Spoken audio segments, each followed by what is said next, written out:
I know we've only known each other for 4 weeks and 3 days, but to me, it seems like 9 weeks and 5 days.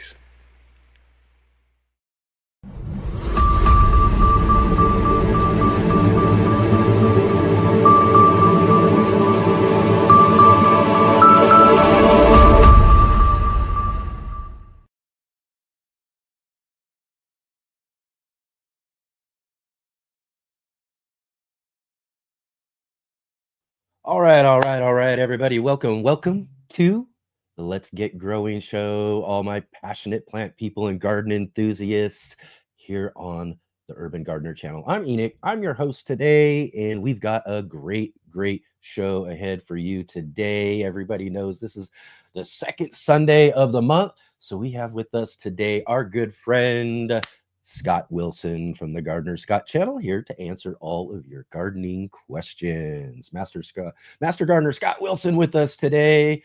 I hope you all got lots and lots of questions today for Gardener Scott that you've been waiting all week to ask him for. And yeah, definitely be ready for that here coming up. We're always excited to have our good friend Scott joining with us to answer all your gardening questions. And if you are joining with us here right now, right at the top of the show, definitely click that like button, hit the subscribe button, as well as the bell notification so you be notified of all of our upcoming videos and live streams. And definitely share with all of your friends. Let them know that we are here every Saturday and Sunday at 11 a.m. Pacific Standard Time, 2 p.m. Eastern, here on the Urban Gardener channel. And yeah, definitely big, huge shout out to all of you who are watching our replay today. Thank you so much for joining us on your time. We really appreciate it. And definitely get down below in the comments section there and let me know you're here. Let me know what you got growing on. Let me know if you got any suggestions, any guests you might like to see on the show, or just drop in and say hi. I love to hear from all of you. Thank you so much for doing that. And if you are here today live on the show, thank you so much for joining us. And if you have any questions or comments, definitely jump into the chat there. Let us know, and let us know if you're here. I love to know if you're new to the show too. If we got any new viewers, jump into the chat as well too. Let us know who you are. Let us know where you're growing from. Everybody else would love to hear from you as well too. And if you have any questions, definitely put those in big bold capital letters there too, so that I can see those from the regular conversation and make sure that we get them answered, especially a little bit later here on the show when we have our friend Gardener Scott on. Definitely get your questions in, man. Lots and lots of questions for Gardener Scott today. We love to have a lot to talk about with him. So definitely do that. And of course, follow all the links down below in the description to our guests and to all of our other social media here for the Urban Gardener channel. And definitely, if you can, support our guests who take their time to come and be on our show by going over to their channel, click on one of their videos or maybe one of their social media and their post or something, and go leave them a comment and let them know that you saw them here at the Let's Get Growing show. That is very cool and very supportive of our show and our guests. Like I said, they're so awesome to come here and share all their garden knowledge with us each and every weekend. So let's go over and show them some support too. So thank you so much again, everybody, for being here today. Like I said, we got a great show ahead for you here today. Lots and lots growing on. In fact, I am I'm doing a lot of stuff right now. I'm going to talk to Gardener Scott about a couple of things, that I'm kind of dealing with in the garden a little bit later. As I've got questions too. That's a great thing too about having a gardener like Gardener Scott on our show too. Is not only do you guys get to learn something from him as well too, and get your garden questions answered. I got things going on as well. I need some answers too. So we'll get into some of that as well with Gardener Scott when we get him on a little bit later. But yeah, lots and lots growing on right now. It's busy life and a busy time in the garden right now. Is where the weather's starting to warm up. Spring's just right around the corner. Everything's looking great, and I got to get caught up on some of these things. I got to get done to make sure that I am on track with my gardening schedule for this growing season. How are you doing on your garden schedule? I'm telling you, sometimes that's the thing. It's at this time of year when you got a lot of things going on, you got a lot of plans, like most of us gardeners, especially some of us who are just, just probably over plan a little bit. We're always just trying to really get everything fit in and get everything done. And sometimes things can fall behind just a little bit. Ain't too far behind. I think I get caught up this week, but it's going to take some work. But yeah, let me know. Let me know. How your garden plans are going so far this year as well too. And yeah, so lots and lots growing on. Like I said, pepper starts just getting transplanted again from our seed trays into another light system that we've got coming up here as well too. That's another big project for me today, as I'm still working some of these indoor plant starts. We've got tomatoes that are getting ready to pop up anytime, as I just got those seeded out. We got other things as well too that we're still working on indoors, and trying to wait out till our last frost date, or at least close enough to it. I'm a risky gardener when it comes down to it. I get close enough to it, but we still got to wait just a little bit there too. So there's all that going on as far as that goes. And then again, like I said, the weather's changing, so there's a lot of cool weather stuff that I'm already starting to get planned out, ready to go and out into the garden like right away this week, like I said. So I'm going to get seeded out a bunch of stuff. I spent a day or so this last week, again, as much as we like to do gardening, I take kind of a winter break. At least I have more so over the last couple of seasons. But so there's some things I got to catch up on. I got to get some things cleaned up. There's some, there's some weeding that needs to be done. There's some things that need to be fixed a little bit. We've got a lot of these wooden kind of elevated raised beds and things like that. So there's a lot of those kind of chores and things like that we got to get done before we can do the real serious gardening, especially for those of us who are really dealing with smaller spaces, containers. We got to, see if our containers are still holding up, maybe replace some if we've got to, all this sort of stuff. So I'm kind of doing a little bit of a look at everything, and just make sure that I'm making sure everything's getting taken care of, cleaned up, fixed up, and ready to go. So we're kind of doing a little inventory on all of that right now.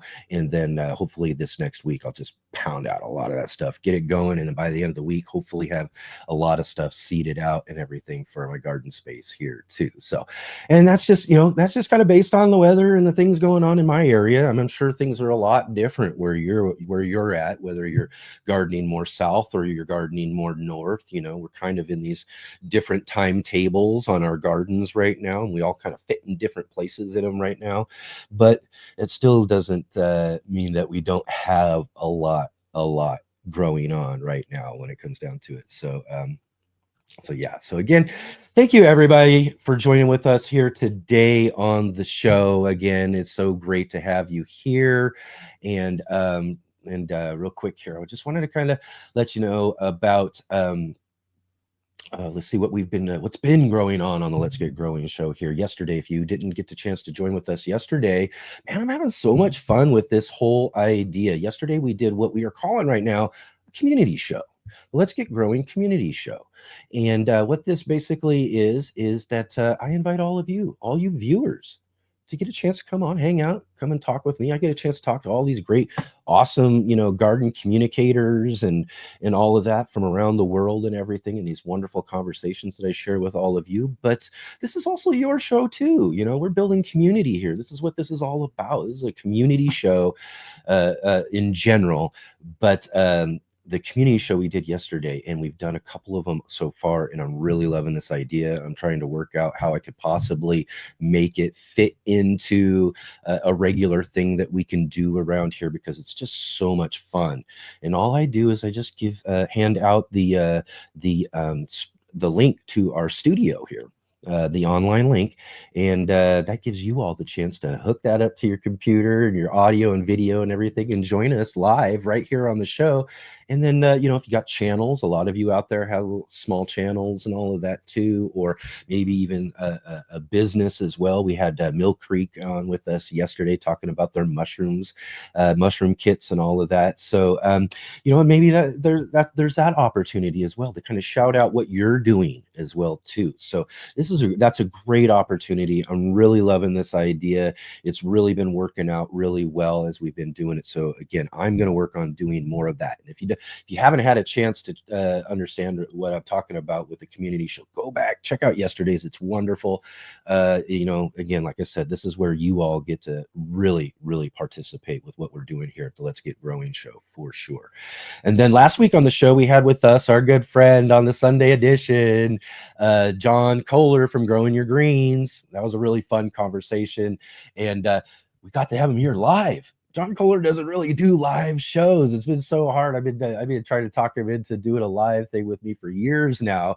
We finally talked him into it. We finally got him here live with us last Sunday. And you'll want to go back and check out that conversation as well too. We had an awesome show on Saturday last week. Saturday we had with us Charles Dowding, Sir Charles Dowding, No Dig Gardening. We talked all about his great gardening method and everything, as well as a bunch of other things. So that was just a really awesome conversation, a real big interview for me, one I've been looking forward to and wanting to do for a long time. So it was great to talk to Charles Dowding last week. And also we had Eli and Kate in the garden.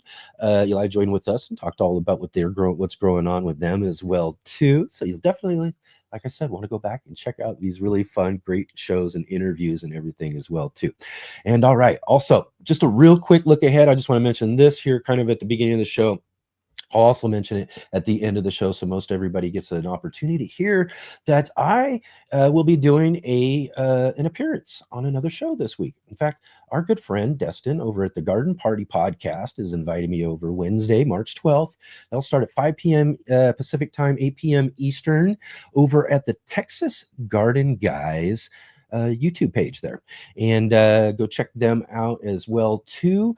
I should have put a link. I know Jake gave us a link. Will get us a link to the Texas Garden Guy that we'll put in there. I'll try to make sure I get a link down below in the description for everybody for the replay as well too.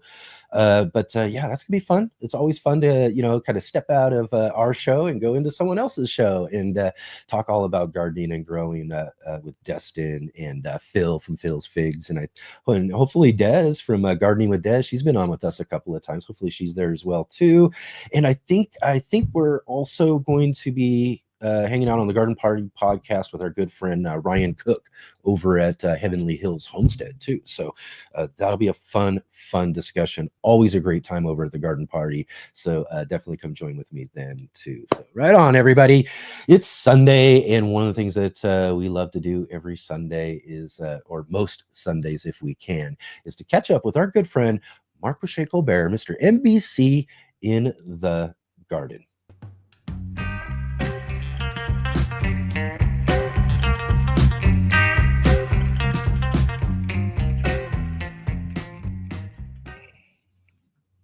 Hey guys, Mark Boucher Colbert here, MBC, and you're in the garden with MBC.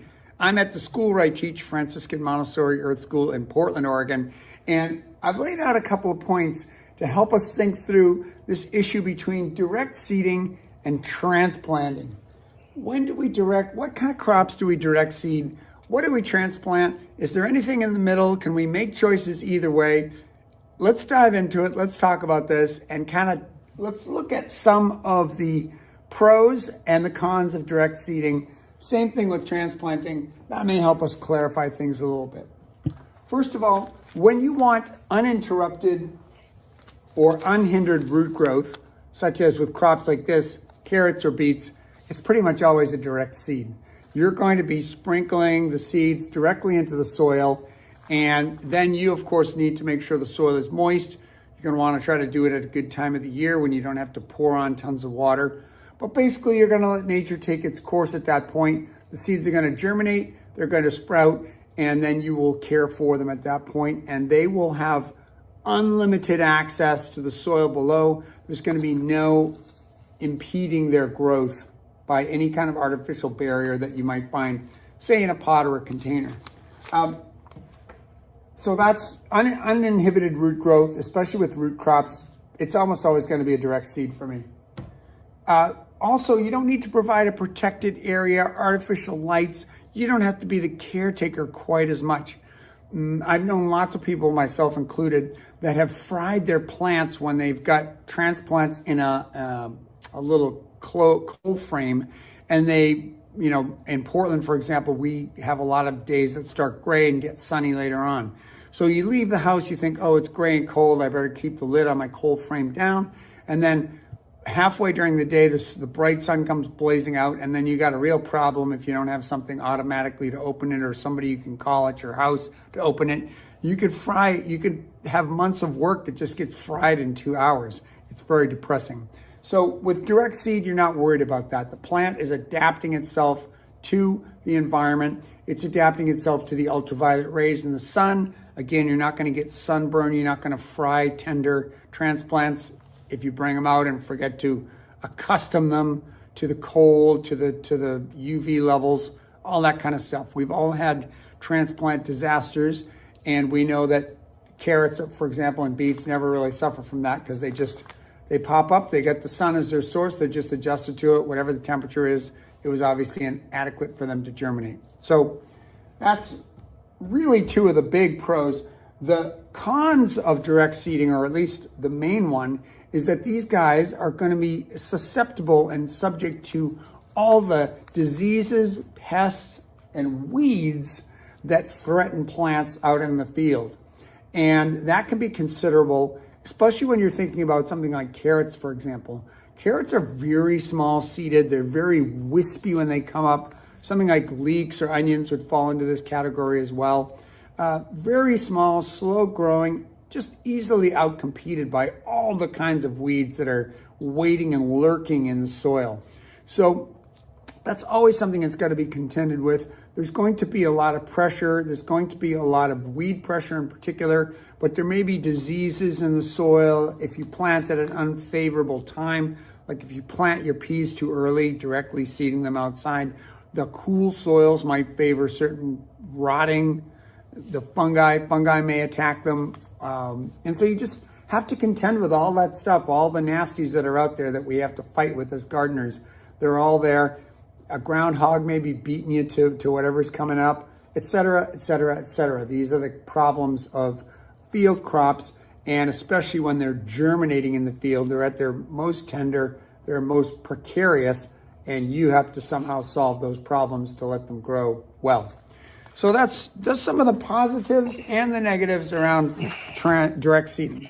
Now let's move to the transplant side. See how the sophisticated camera technique there I have? It's on a rotating, it's actually on 2 plastic drums. Anyway, transplanting. By transplanting, I mean you're going to be putting a plant in some kind of a volume of soil, and that is going to grow indoors or in some protected environment, not in its final growing spot, right? There's going to be an initial growing spot, and then it's going to be moved, given the prefix trans, signifying some kind of movement, transplanting from one place to another. So it's meaning it growing in one place, like this is a soil ball, more on that later, growing some kale, and it's growing indoors right now. It's actually in a greenhouse, but will eventually be moved to the field. What do we get with transplanting? Well, it allows for a longer season. If you start things indoors, you have a nice warm environment, and many crops need that extra growing time.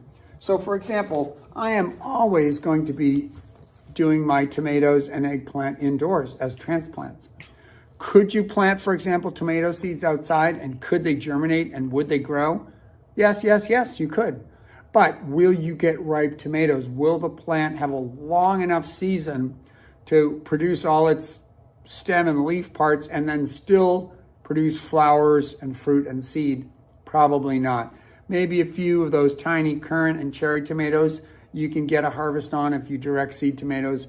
But for the big beefsteaks, nothing doing. You're going to have green tomatoes. That's it, even if you get green tomatoes. So these guys, because they're from warmer areas originally, they need a longer season. And we want to make sure they get a good fruit set before, again, like the season ends with cold temperatures. So since we're bookended, especially in our climate here in Portland, bookended by cold temperatures on either side of the season, we need to try to lengthen it early on by transplanting and starting our peppers, our eggplants, our tomatoes in pots, indoors, and then eventually moving them out when the conditions are good. So that's one advantage. We can lengthen the season by using the artificially controlled environment of our indoor space. It allows for relay plantings. Let's go back to this kale. Let's say I'm nearing the end of the season. It's August 1st, and I want to plant kale in my field, but I've got some squash, some delicata squash, for example, that are maturing still and that are not ready yet. They're actually not going to be ready until about September 15th. I still have about 6 weeks. Well, if I have a big enough volume of soil, a big enough pot, a big enough soil block, soil ball, whatever the case may be, I can start that kale indoors in a greenhouse or even inside. And provided I give it light, water, etc., what it needs, it will grow, it will attain a certain size. And on September 15th, when I'm harvesting my squash out of the field, I can then immediately plant the kale there. So it's kind of a relay, passing the relay baton, right? There's been no interruption in the growing in that bed. I've been able to see one crop fully to the end of its cycle and then immediately have another crop to go in, just as productive as possible. So transplanting allows for that kind of planning and that kind of relay planting, which is really amazing. Disadvantages, you need to create an area to house the plants. You need the apparatus to provide everything that they need. The light, the water, the temperature, all that. It may cost money. Trying to heat a greenhouse, it's going to cost you some money. Growing plants indoors, you might have to invest in a grow light because your normal lights aren't going to be bright enough, and you might not have enough light coming in from the windowsill in January or February to have good growth. So you're going to have to invest some money. You're going to have to take care of things. Going away for the weekend, you better have a plan for watering, et cetera, et cetera. You're in charge. Whereas plants that are direct seeded out in the field or in the raised bed can kind of go after their own nutrients, go after their own water, et cetera. They can fend for themselves a little bit more. What about the in-between? So I've told you certain things that are definites. I'm always going to direct seed carrots and beets and root crops and radishes. I'm always going to transplant warm season crops like squash. Squash is in the middle, like peppers, eggplant, tomato. There we go. Those warm season ones. But what about things like a lettuce or a squash, for example? I may make some decisions and do one or the other. For example, the early part of the season, the soil is cool. Lettuce seeds are small. They're susceptible to fungi. They're susceptible to all the kind of stuff that's in the soil. I may want to give them a good start indoors where soil temps are warm. Like I'm in a room that's 72 degrees right now. If I leave a bunch of soil in this room, it's going to be at 72 degrees. It's going to take a long time for the soil outside to go to 72 degrees. I'm going to get those kind of temperatures like in late July. So what a way to start. I can get this lettuce growing and it's going to think it's late July by starting in here. It's going to be a big, strong plant by the time I put it out, and it will be able to resist. First of all, it's gotten through the initial phase of sprouting and resisting any fungi and bacteria in the soil that could get it at that point. But it's going to be able to resist other things like slugs, for example, that could mow down a smaller plant in moments. And I'm going to have a better chance of noticing slug damage, taking action against it, and saving that lettuce crop. So early on in the season, I'm always going to be transplanting lettuce. I'm not really going to be direct seeding it. But later in the season, when it's warmer and the soil temperature is warmer, I might choose to water a bed really well and plant some direct seeded lettuce, knowing it's going to be up in 2 or 3 days, knowing that slugs aren't that much of a problem, knowing that the growth is going to be very vigorous and it's heading into the cool season where it will mature in the conditions that it likes. So I may be going toward direct seeding lettuce later on in the season. Same thing with something like, let's say beans, and squash could fit in here as well. I'm going to probably transplant my first set of beans, like put them in pots inside and get an early start on this warm season crop. But then after that, it's got a short enough growth period, unlike a tomato or pepper or an eggplant, that I can just direct seed it and get good production after that. So I'm probably just going to choose again, like the beginning of the season for this. I may even want to tuck one in at the end of the season as transplants as well. Like again, I may have something that's just finishing up, maybe some sweet corn, for example, that's just finishing up. And if I had some beans in pots, I could just pop them in right as I'm pulling the sweet corn out. Again, have that kind of seamless transition from one crop to the next. Anyway, like everything in life, there's some things that are clear and some things that are in the muddy middle. And I hope you can see that deciding whether to direct seed or transplant is kind of one of those things. On the side of direct seeding, we have uninhibited root growth, right? Uninhibited growth of the plant. No limits, no pot, no container. It's never going to run out of soil, et cetera, et cetera. It's got the whole volume of raised bed or field, whatever you're planting in. So good, it can do its thing. Second, you don't have to take so much care of it. The forces of nature are doing the job. The sun's providing the light, the rain's providing the water, the nutrients in the soil are there. You're good. You don't have to be doing all the kind of caretaking. On the negative side, you got all the diseases to worry about. You got all the pests to worry about. You got all the weed competition to worry about. That's a lot to worry about. You may not want all that to worry about, or you may have to come up with some real strategies to deal with that if you don't have a choice, like with carrots. You got to come up with strategies for the weeds. How about transplants? Definitely a yes when we need a long season crop. Definitely a yes if we want to relay and get more out of our garden beds and with strategic plantings. And then we become the caretakers for that time when the plant is in some kind of container. It does have the potential limit of the container or the volume of soil. And that's just something you have to kind of deal with, whether it's, something like this, whether it's a little plastic, or whether it's something like this seed ball here. There's only a certain amount of soil here, and sooner or later the plant's going to run out of it. And if you miss your window, it's going to suffer a little bit. So you become a little more parental in that sense. You have to take care of things, but you get the advantages of that early, that longer season, that relay planting. So in a lot of cases, it's up to you. I encourage a spirit of experimentation. I encourage you to try new things. I encourage you to break the rules every once in a while. So if you want to try transplanting carrots, go ahead, see how they do. My experience has been that it doesn't do very well. Conversely, though, I have had successful transplant of beets. So there you go. It's not always hard and fast. Still, it's much better. You get much better growth when you direct seed those guys. You got much better. Don't go planting your tomatoes direct seed.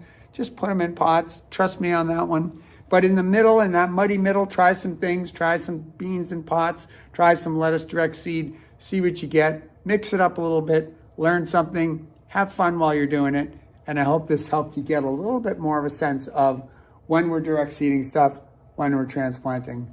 I'll see you next time in the garden with MBC.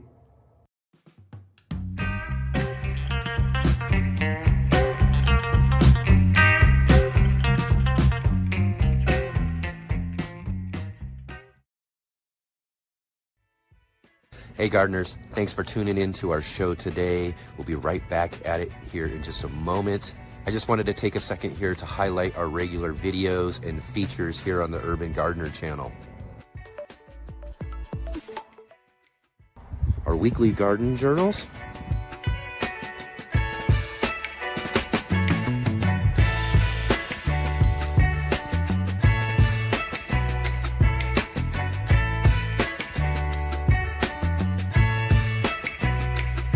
and our incredible featured visits.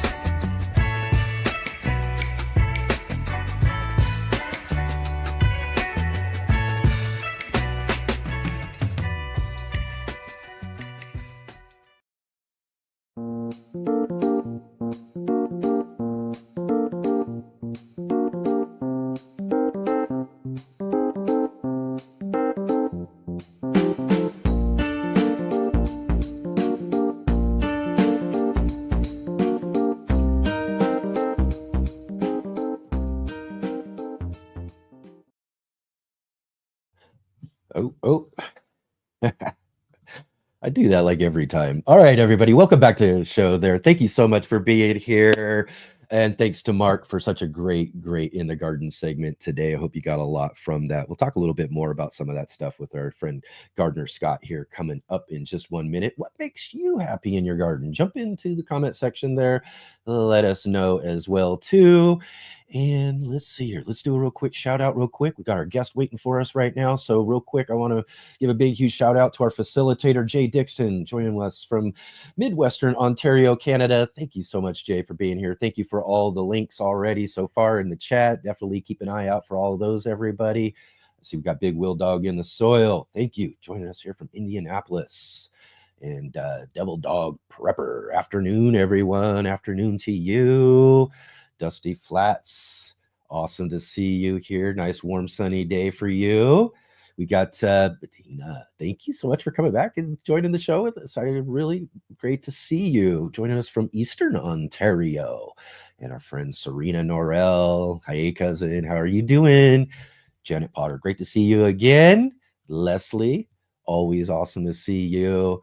And let's see here. We got Joy of the Garden and Home. She's back with us again today. And again, like I was saying, if you want to meet Joy of the Garden and Home too, and a few other people who join us in our comment section, definitely go check out yesterday's community show. Joy joined with us as well too. So that was really, really fun. You see, we got LP in the garden as well too. Awesome. Jersey girl. Thank you. And also joining us from the future, our good friend, waking up bright and early, Rick Thielen, joining us from Australia. Thank you so much, Rick, for being here. And Mobius says, I'm late to the party today. I can blame everything on daylight savings time. I know. I see people were talking about that as well, too. And Mobius also says she loves some NBC. Don't we all? Mark is such a great guy, such a wealth of good knowledge and stuff, and a great gardening teacher to all those kids at the school that he teaches and stuff. And we're real fortunate to be able to get to have a little time with him too here on our show.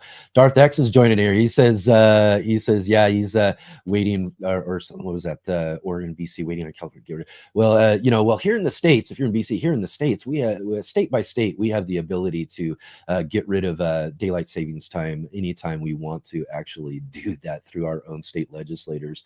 There are a couple of states, I do believe Arizona is one of them that doesn't follow daylight savings time. I think there's another one as well too. But yeah, we do need to get that done. I'm sorry. It's just, I'm done with it. All these years you'd think we'd get used to it, but man, you never get used to that.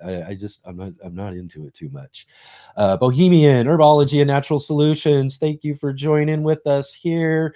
And Janet Cruising in Retirement, again, another great viewer on our show yesterday for our community show. Definitely thank you, Janet, for being back here with us today. It's great to have all of you here with us. And it's the second Sunday. Like I said, second Sunday we look forward to, and I look at it, and like I say every time too, it just seems like it was yesterday. It was the last second Sunday, but it's already the next second Sunday. So it's time for us to catch up with our good friend, Master Gardener Scott Wilson, and get all of your gardening questions answered.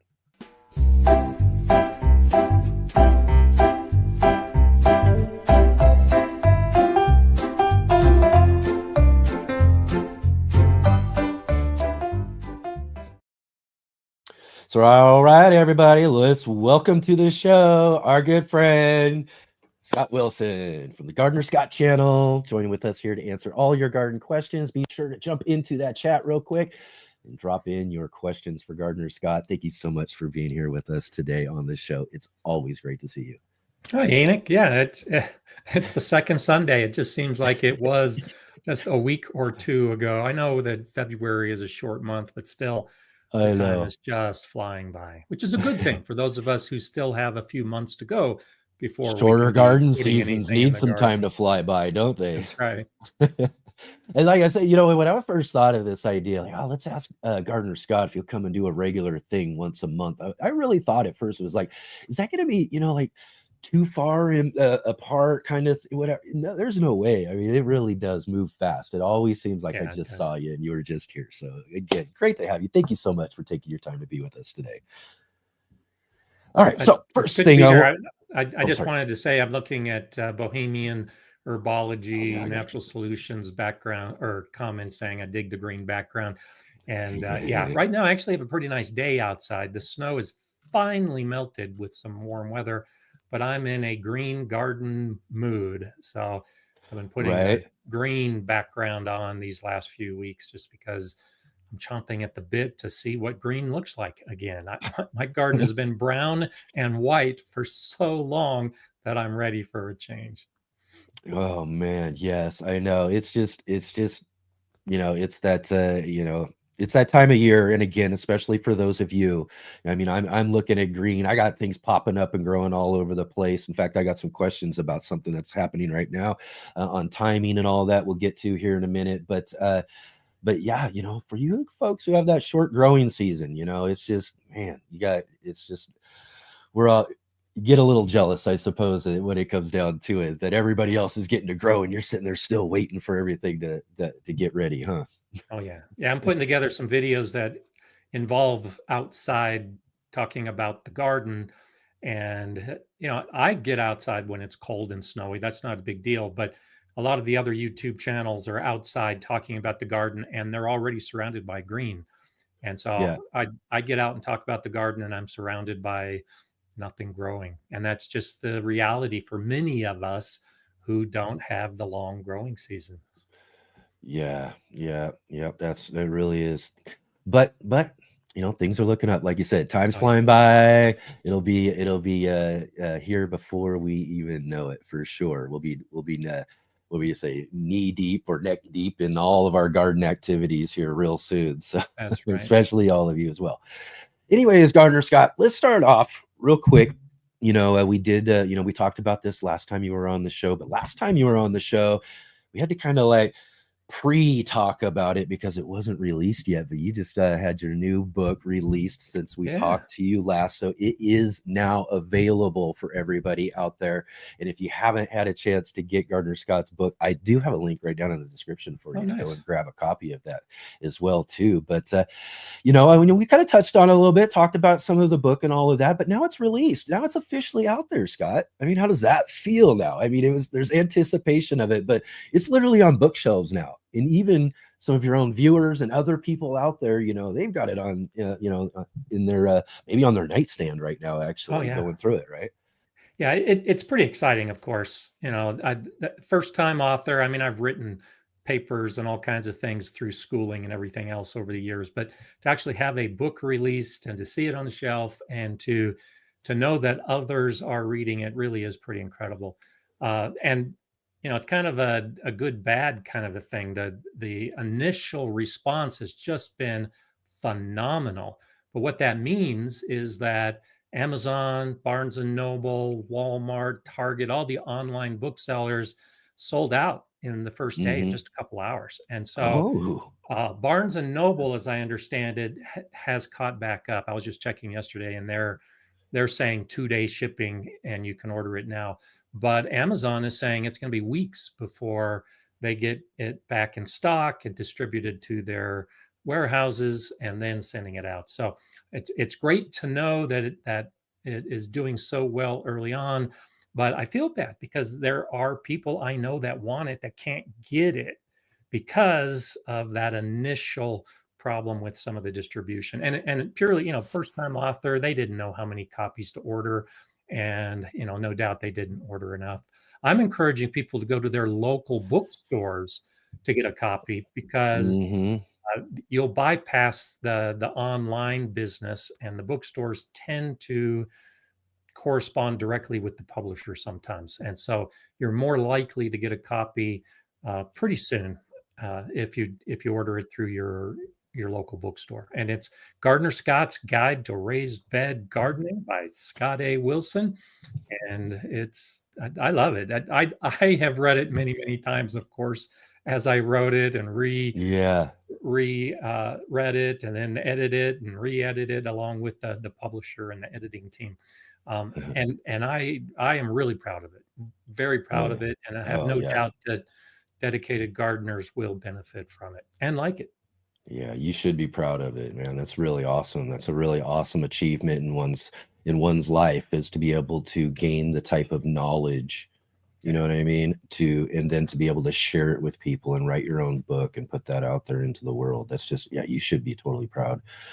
Mobius says, New York Times bestseller list. Well, let's hope so. Come on, let's bring it. Yeah, we'll see. I don't know what the criteria is to make that.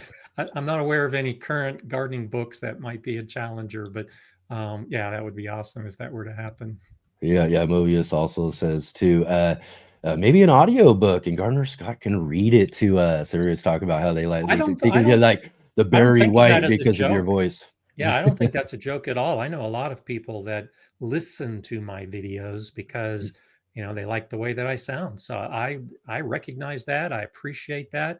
And we haven't started talking about an audio book yet, but I'm not aware of too many gardening how-to books that are audio books. So this might be one of the first. You never know.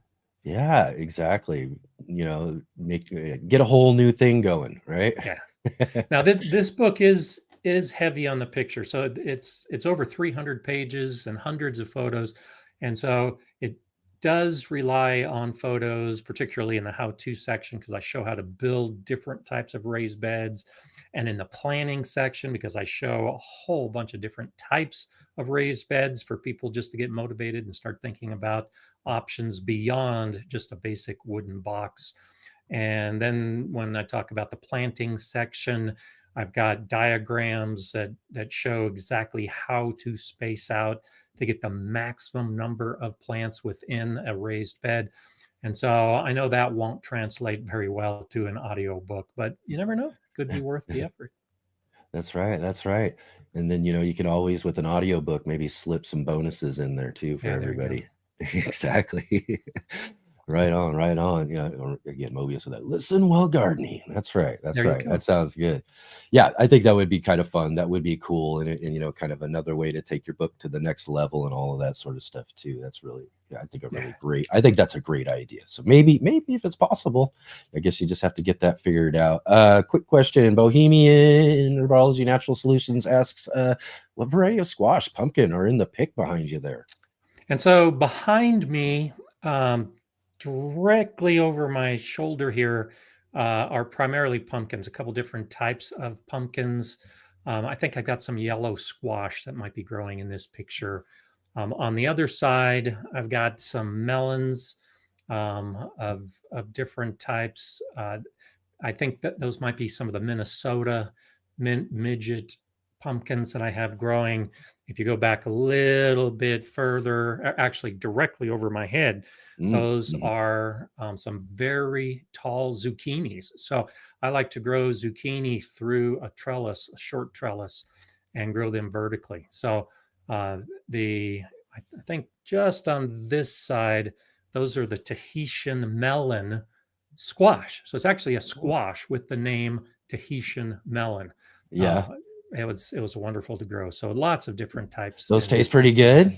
That sounds like one. Yeah, it's like a butternut squash. So it has a very similar texture and color and taste to butternut squash, but it's a much longer squash. It has like the end is big and bulbous like a butternut squash, and then it has a very long neck associated with it. So they can weigh a lot. I had some that were more than 2 feet long last year, actually. So I really liked the Tahitian melon. That was suggested by one of my viewers, and I grew it, and I'll grow it again.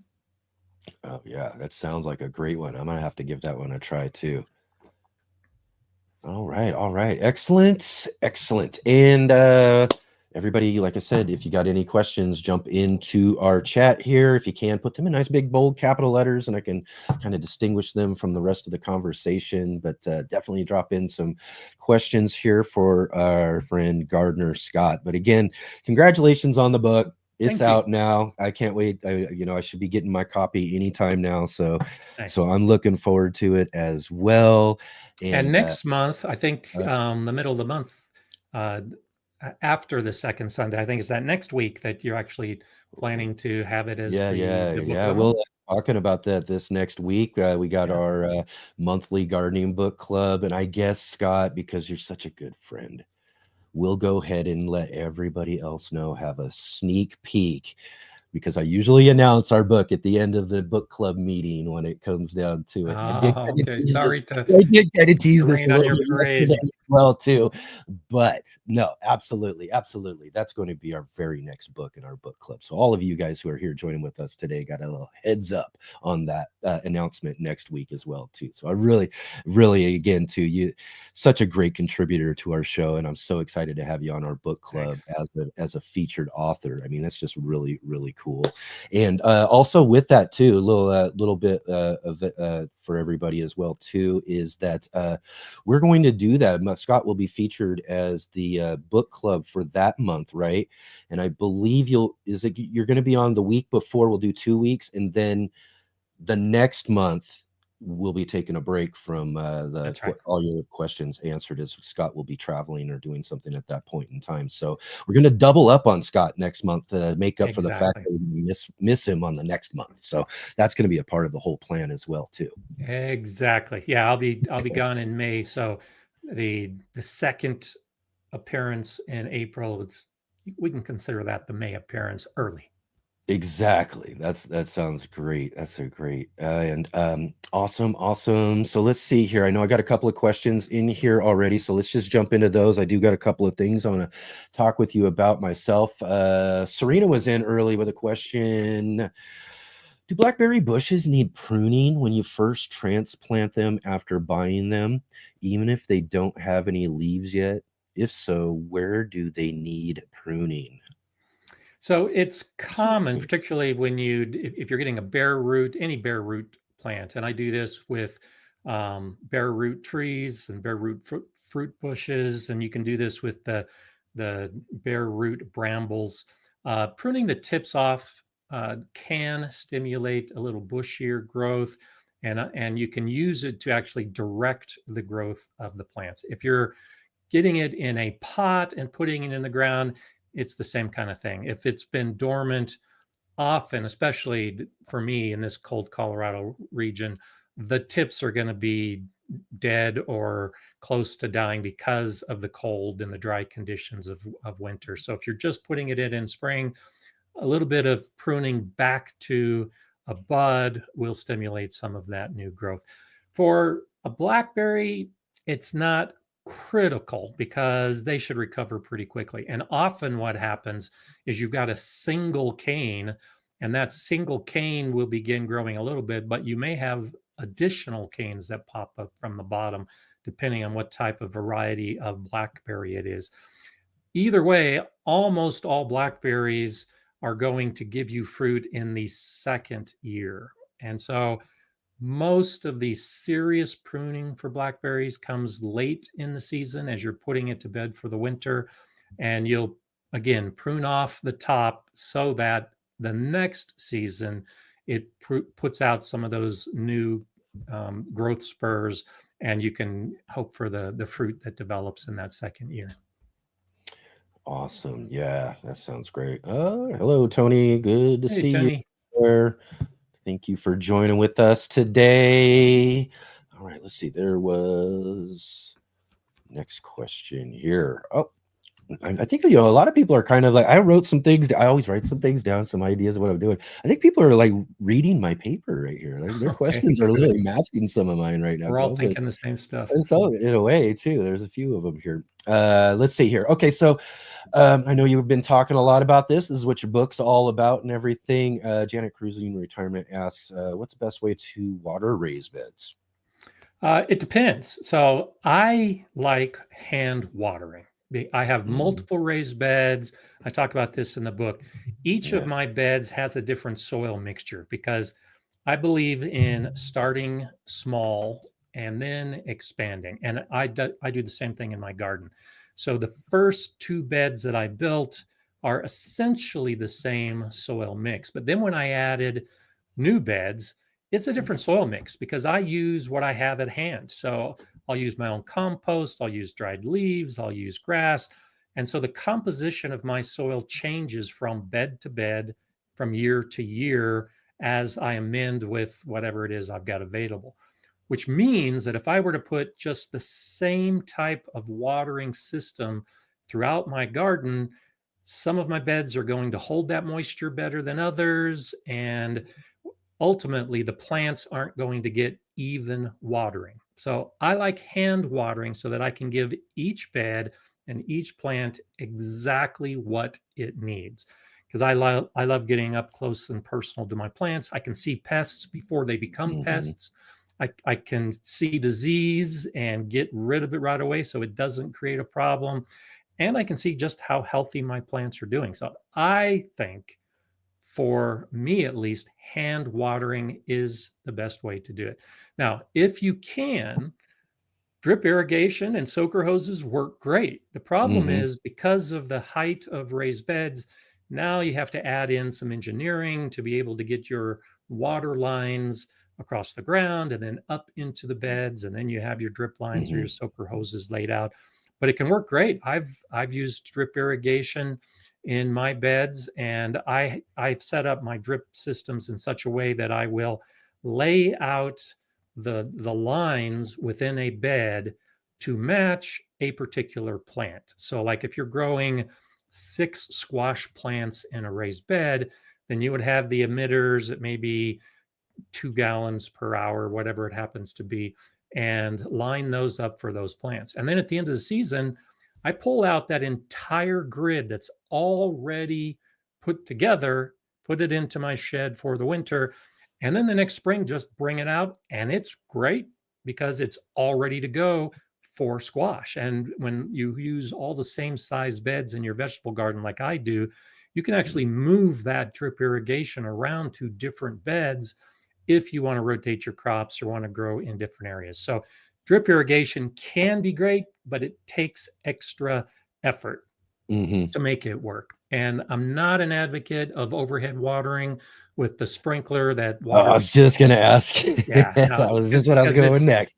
It wastes water. Here in Colorado, I have to pay for my water a lot. And so it doesn't do any good for me to water my paths or to water the sides of the beds. I want all of my water getting right to the roots of my plant. So that's why I like a focused watering system. Now, if you don't have to pay for your water and you don't mind wastage, then sure, you could put everything on an overhead sprinkler. But again, you get into that mode where some plants are getting too much water and some plants aren't getting enough water because each plant has its own unique watering needs. Yeah, that's, and that really is the case, and that's the advantage of being able to just do the watering yourself. I prefer that myself as well. I get some pretty extreme heat during the summertime, so some drip and some things for my containers especially are really kind of important though, because I've got the elevated raised beds, I've got some good containers, and that sort of stuff. I use the wicking earth buckets for my containers. So that, I don't have to worry about, like drip going into those. But for those elevated raised beds, because if those things dry out, man, that's going to cause some real issues that are going to be hard to come back from when you're dealing with your garden. So it is kind of important to take what steps are necessary to ensure that you do that. But even at that point, I still like to get out and hand water even, and utilize my drip just for those, that period of time during the summer where it's just you have to keep up on it, and one miss and you're done almost sometimes, so that I think that's a great idea. And I really, again too, I totally agree with hand watering, because you can, for one, you brought up the great point about the overhead. I mean, what a waste of water, right? It's just, especially for raised beds, maybe, there's walk paths in between rows if you've got kind of a row garden or something like that, where it would kind of get wasted a little bit and that sort of stuff. But raised beds especially, I mean, you're talking about you're spraying overhead onto a box, and the water's going everywhere, and then you might be not, you're just not getting quite the efficiency you need to be getting for that. And when we're dealing with water issues like we are in a lot of states over here in the West, then that's just really not the best way to go. All right. Let's move on here. We got some questions coming in. I love it, guys. Thank you so much, everyone, for jumping in on the questions.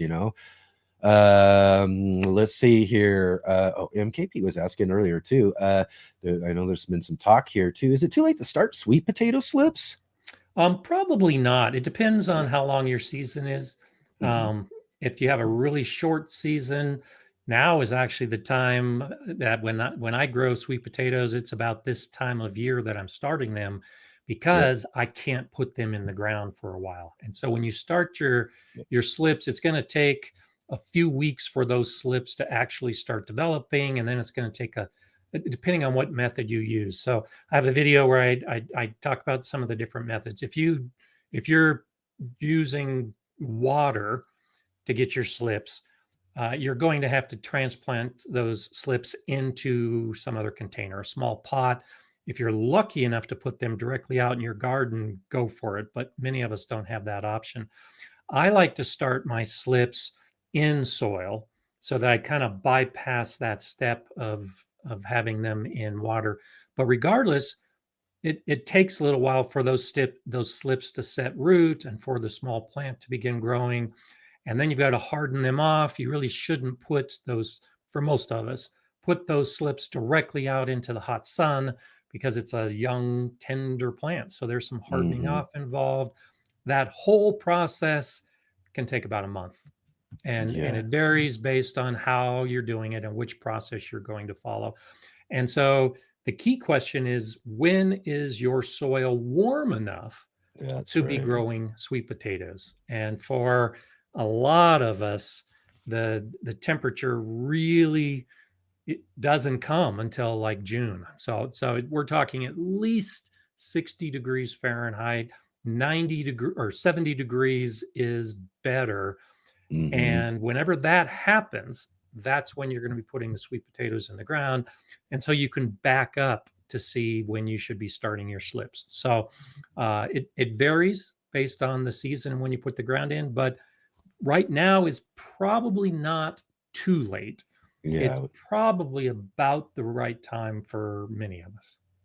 Yeah, absolutely. I did grow some a few years ago that I thought I was really late, and got them out, again, and was really kind of surprised. I didn't get like the biggest sweet potatoes, but I still got some good ones. So, that might be a kind of a limitation in your harvest if you get a little late, but again, like you said, it's probably a really good time for a lot of people to actually really get in and get those started.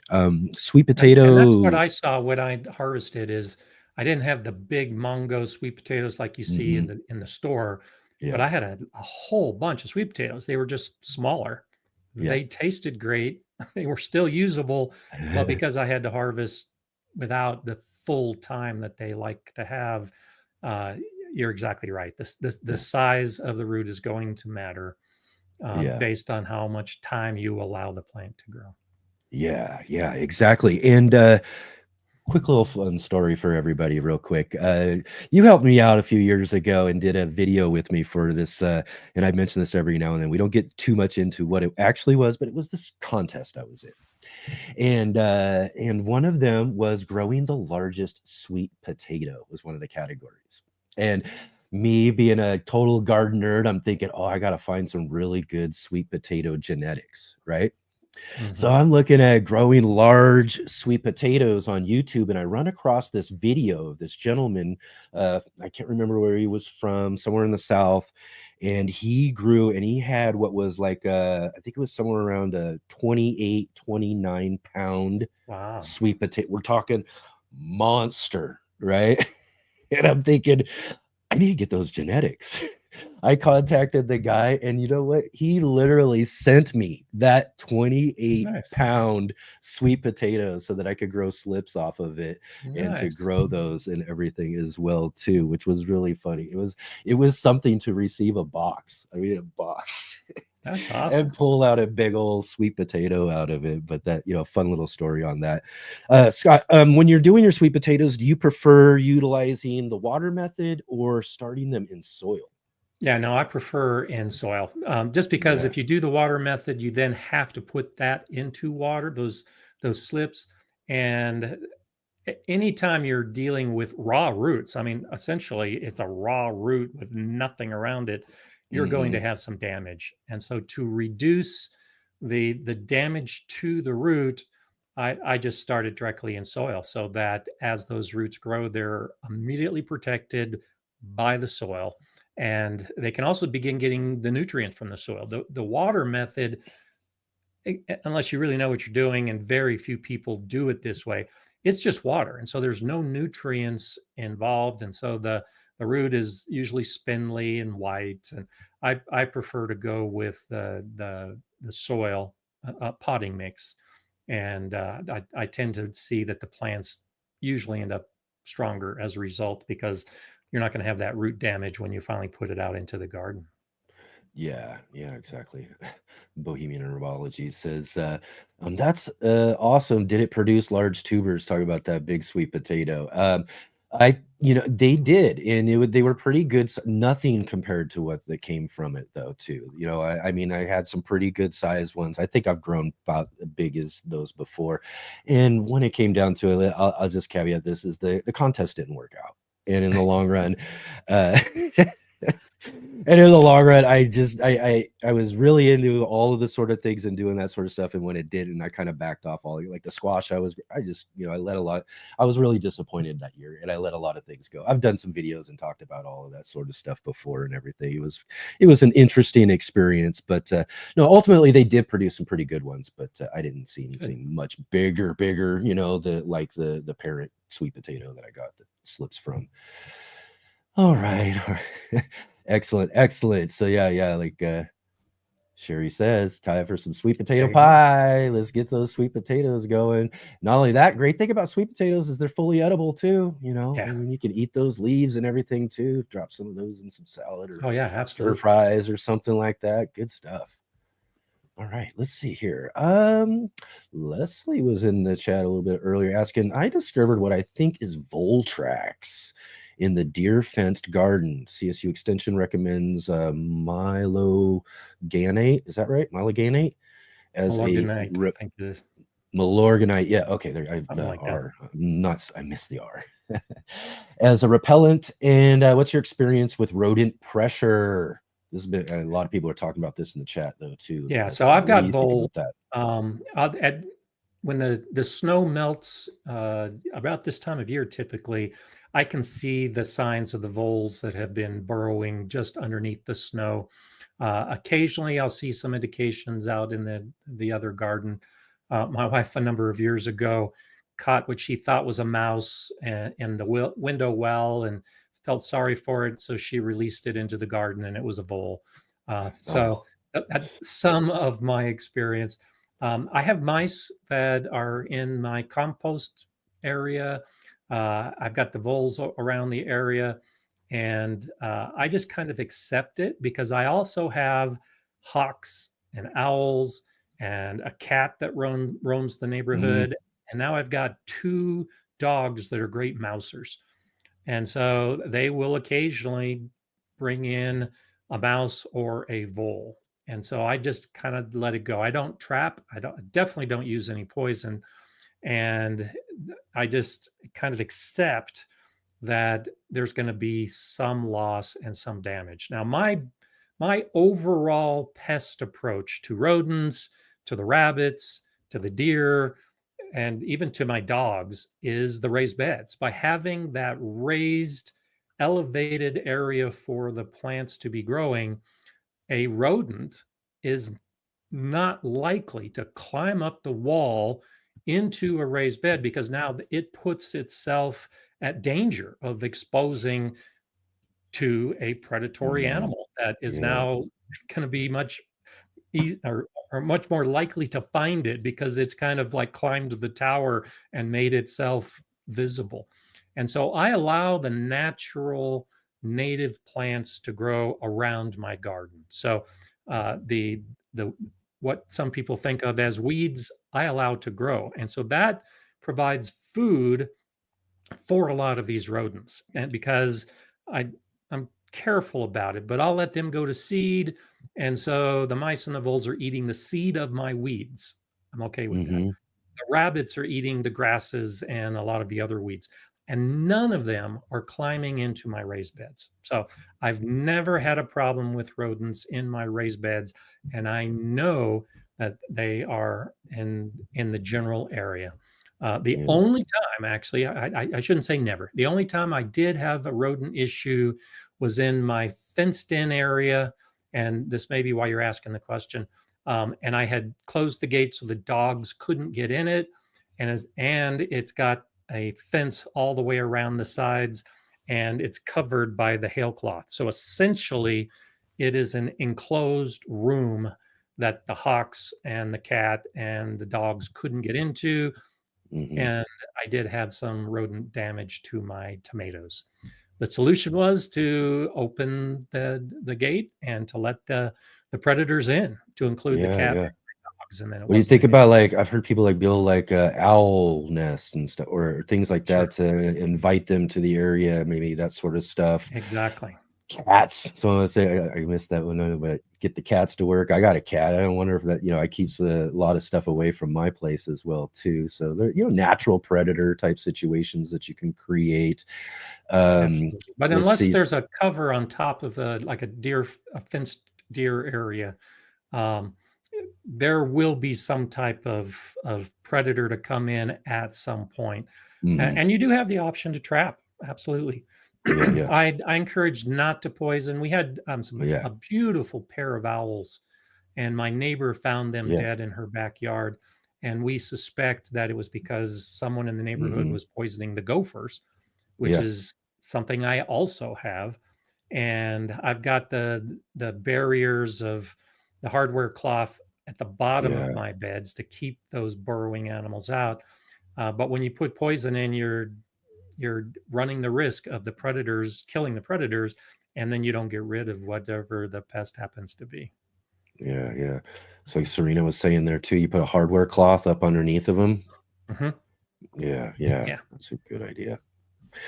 Yeah. Oh man, I'm telling you, all of you guys with all of these real hard animal pressures and stuff, man, I just feel sorry for you. I'm telling you, you folks, you got to deal with deer. I don't got to deal with a lot of that sort of stuff. I was just having a lot of conversations about raccoons. We got a lot of raccoons that run through here, but again, because I have cats, the raccoons don't just really go wandering around through my space.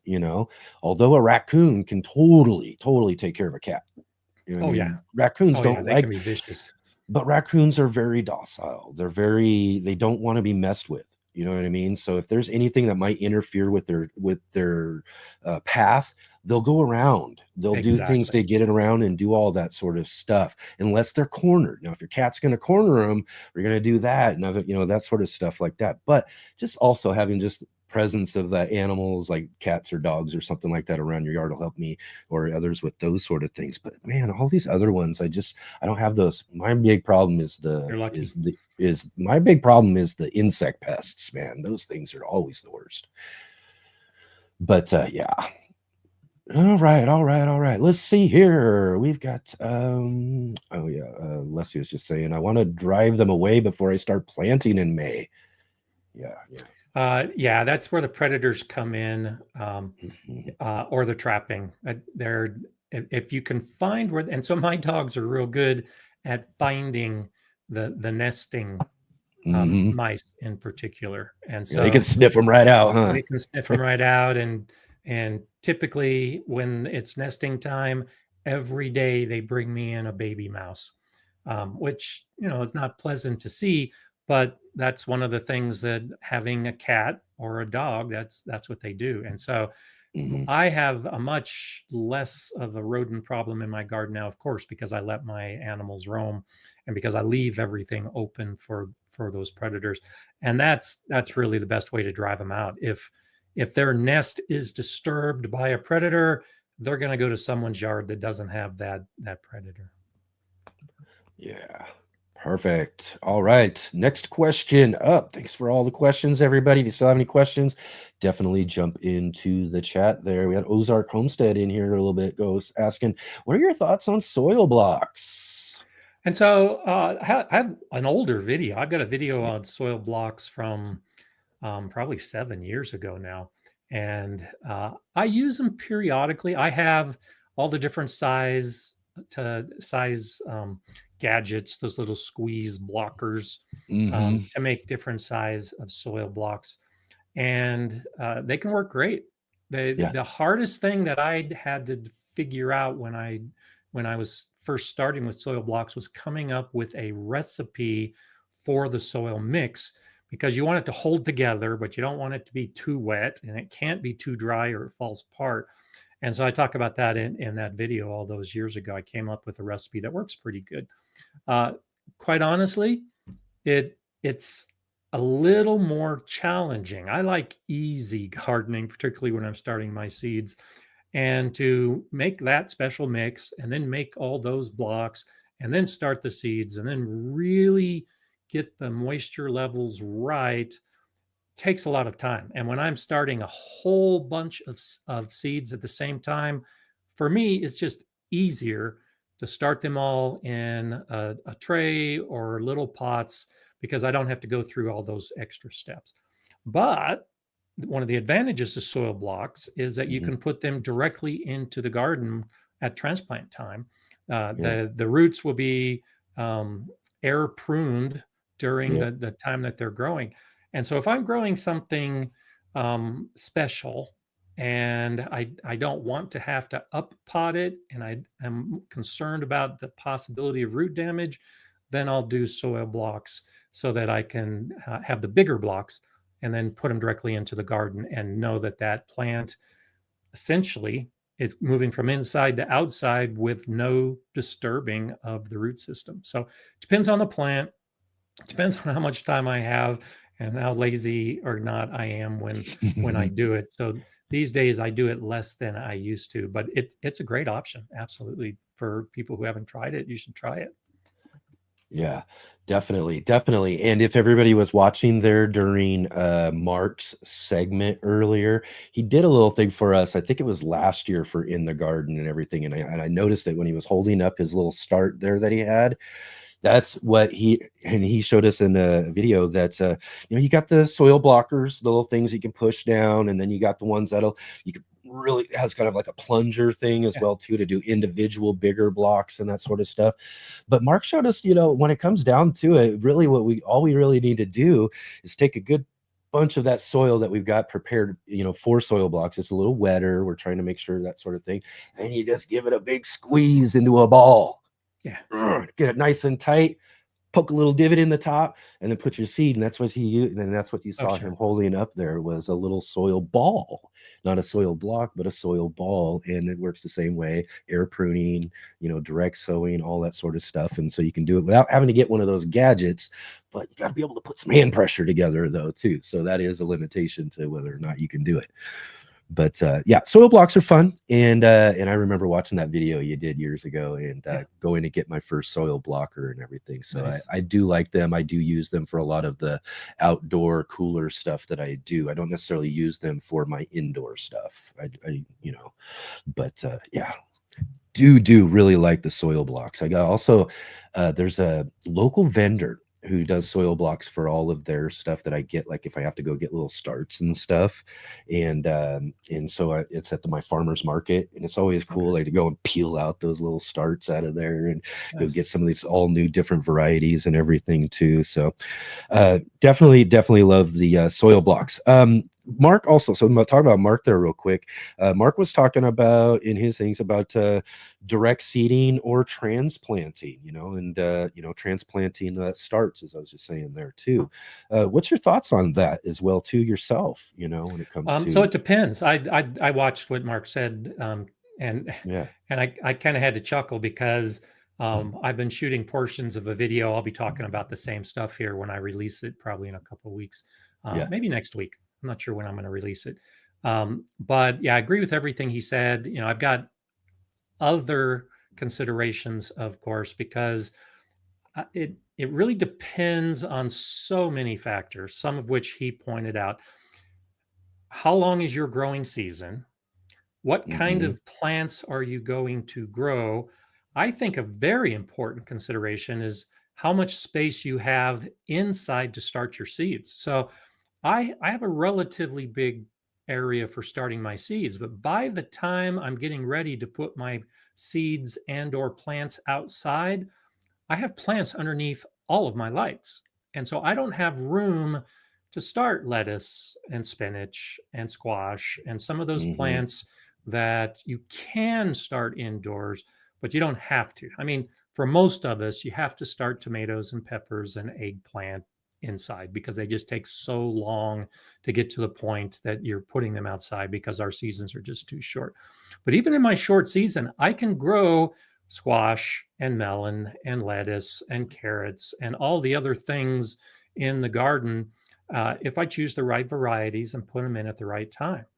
And so that's why I say it depends. You may not need that head start with the seeds indoors. And I prefer, for the same reasons that Mark pointed out, I prefer direct sowing because you're not going to have transplant shock. The roots are going to be well established in the soil that they're going to be growing in over the course of the season.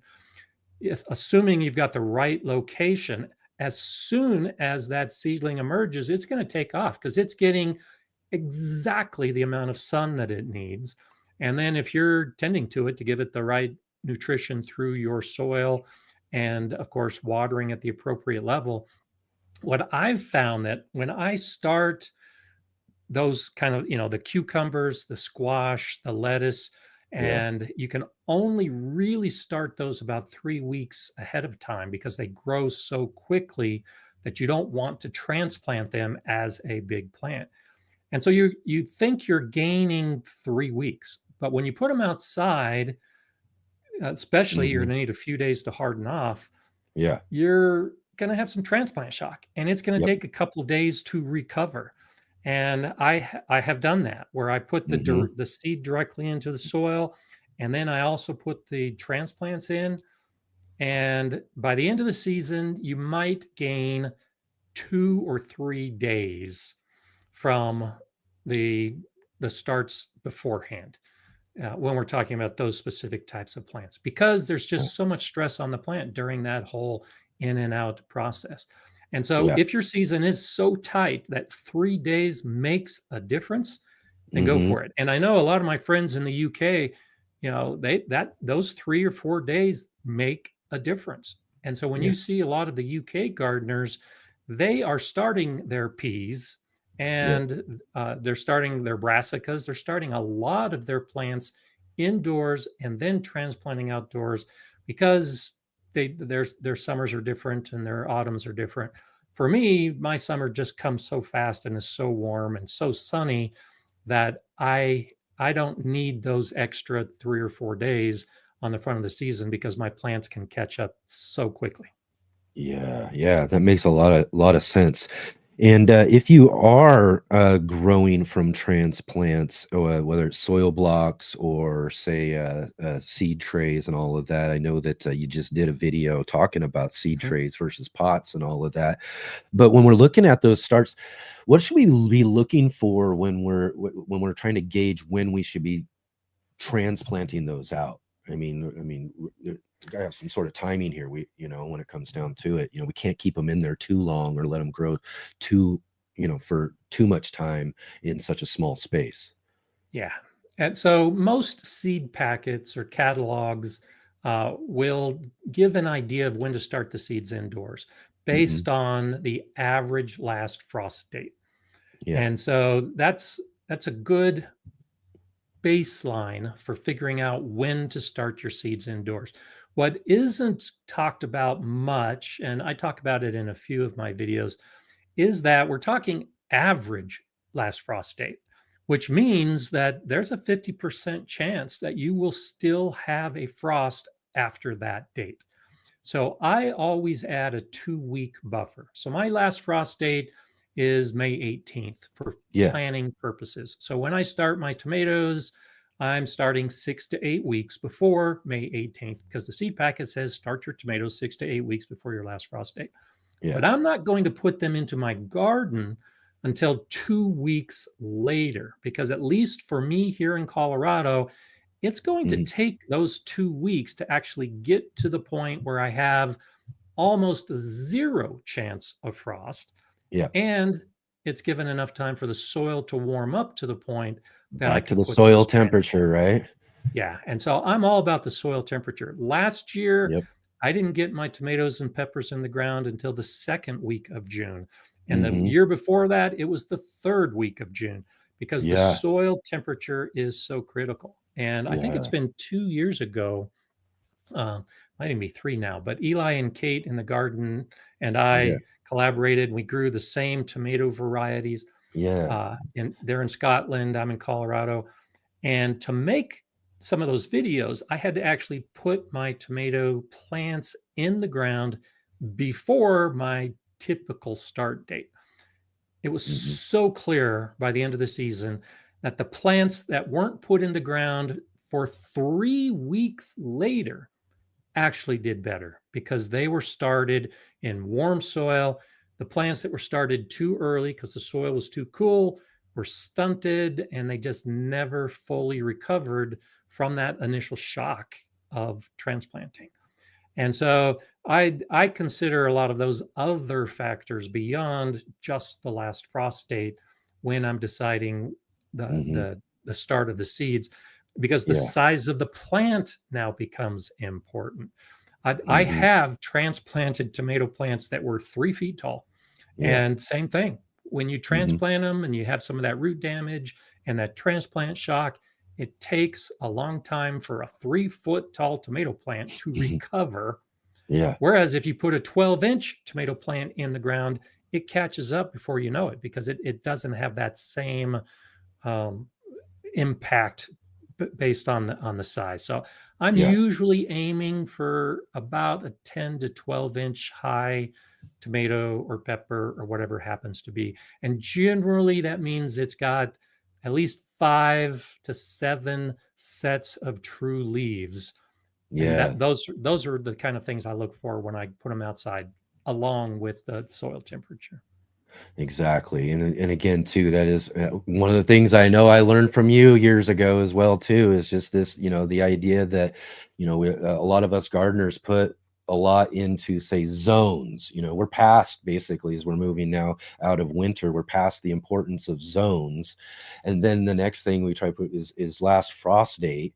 So, and that's a good indicator, and you should be kind of utilizing that as a gauge. But ultimately, your last frost date, you could still have another month where it gets down to Yeah, really cool temperatures that might not exactly frost, but will keep that soil temperature down. And absolutely. so in the long run, you never know. So you got to that's just the whole part of just kind of gauging when and how when things come down to it. But really, like you said, soil temperature is what really we're looking for when it comes down to the right timing for our plants.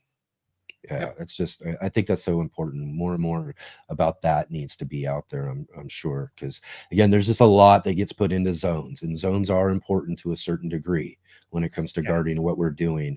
But it's really we're really as more like annual vegetable gardeners, raised bed gardeners, and that sort of thing. We're really looking for that last frost date and ultimately the soil temperature. Absolutely. Definitely, definitely. All right, let's see. We got real quick here. Let's roll. Serena was asking here earlier. What is the best way to trellis Georgia candy roaster squash and support up to 8 25-pound squashes on each 2 vines in a raised bed? We're Yeah, talking so about you definitely supporting need something heavy. a sturdy trellis. I talk a Yeah. little bit about this in the book and compare different trellising methods. And so one of the methods that I have in my concrete block bed, and so it's a bed that's about 20 feet long and about 5 feet wide. I used metal T-posts and I spaced them out. I think they're 6 feet apart. And Hmm. then I took a cattle panel, and cattle panels are usually like 16 feet long.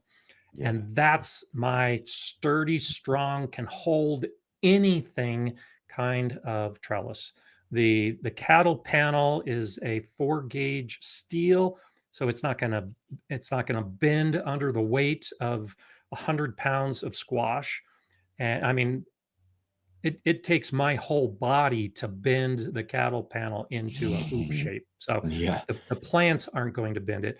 The metal posts, because there's multiple posts, can support the cattle panel. And so and you can see that I've got videos you can in my my cucumber, how to grow cucumber video, and I've got a pruning video where I show that bed with that system in place.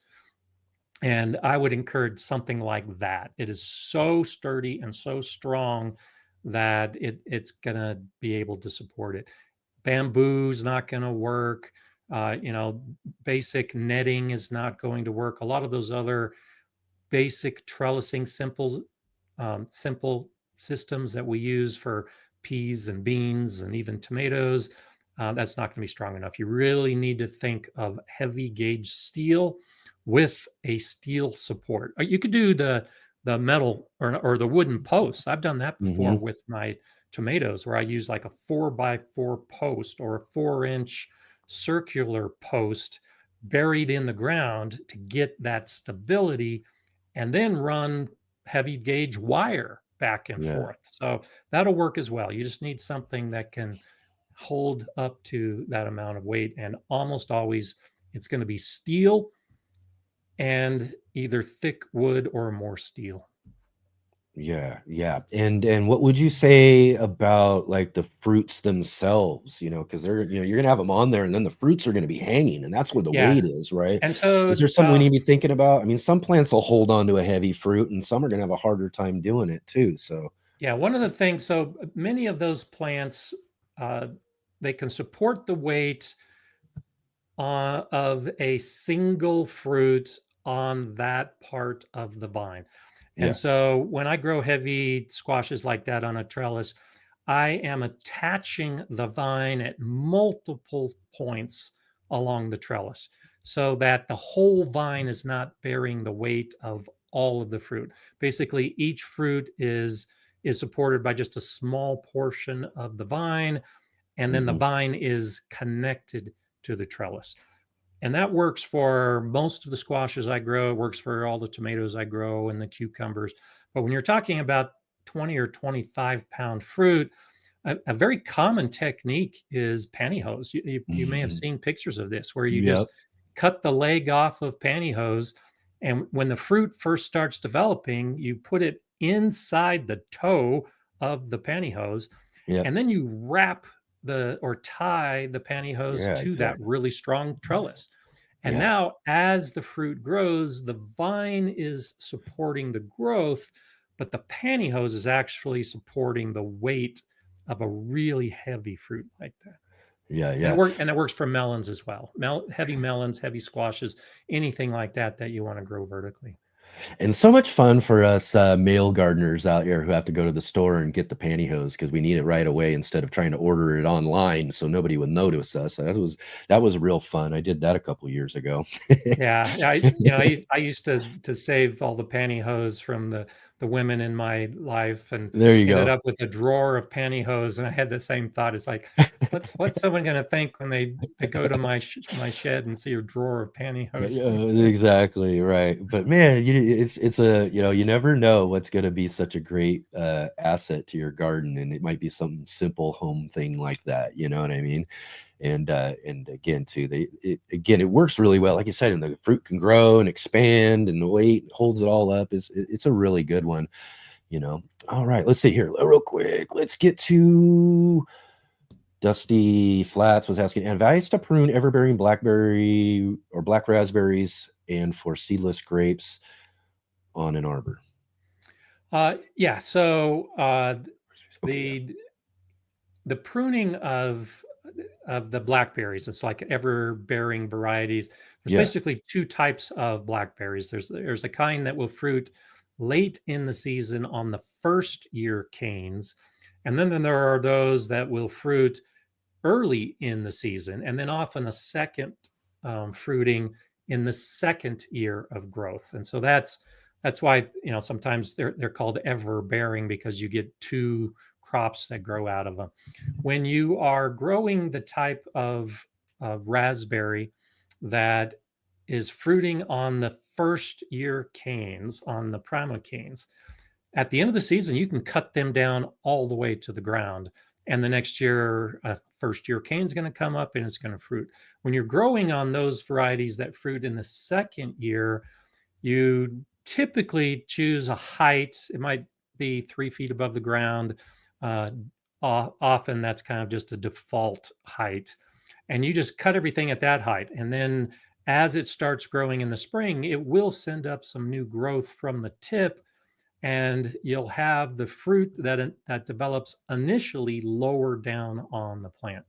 And when you prune those, and it kind of ties in with blackberries as well, Yeah. you're going to tie those to some type of lateral trellis system to support the growth of those larger canes and the fruit that they're going to produce. So you'll often see that that's a great technique that gardeners will use, where you tie the previous year's cane to the trellis system, and then whatever new canes pop up are going to be the new canes. And so that you kind of keep track of what's the old cane and what's the new cane as far as what you can expect for the fruiting in any particular season by whether you have tied it to the trellis yet or not. A lot of extra work. The black raspberries, depending on the variety, might be a little bit different. So I grow the black raspberries, and I'm hesitant to do too much pruning. And so I kind of go with a 4-foot high default, just because my winters can be so severe, and the likelihood of having the tips of my raspberries die off is pretty high. And so I don't trellis them. I just kind of let them flop a little bit more, but I'll cut them back to about the 4-foot height to really work that out. And then was it grapes? Was that the other part of the question? I think there was. I removed it. I'm sorry, but I think you're right. Grapes. Yep. Okay, and so same basic idea with grapes. There's a couple different methods depending on doing the single cordon method or the double cordon method, where you train the grapes to grow along a horizontal trellis. And grapes can actually be pruned back pretty severely. I grew Concord grapes against a chain link fence.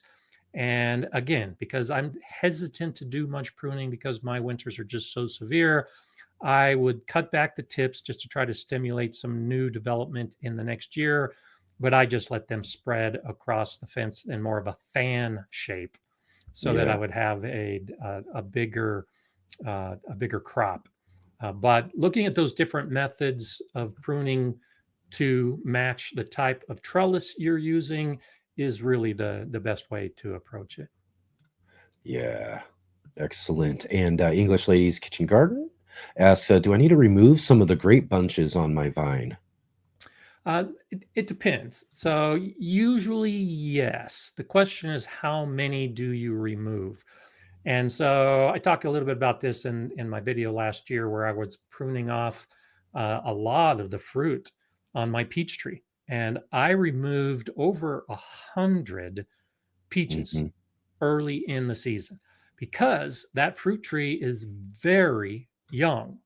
And so I needed to prune off so much of the fruit, because I knew that young tree could not support all of the fruit that was showing up on that tree. And so to enable the tree to be able to support the amount of fruit, sometimes it means you got to cut off a lot of the fruit. And it's the same with the grapes. Young grapes typically should be pruned a little more heavily, taking off more of the clusters of grapes until you've got a robust root system and you've got some really sturdy branches.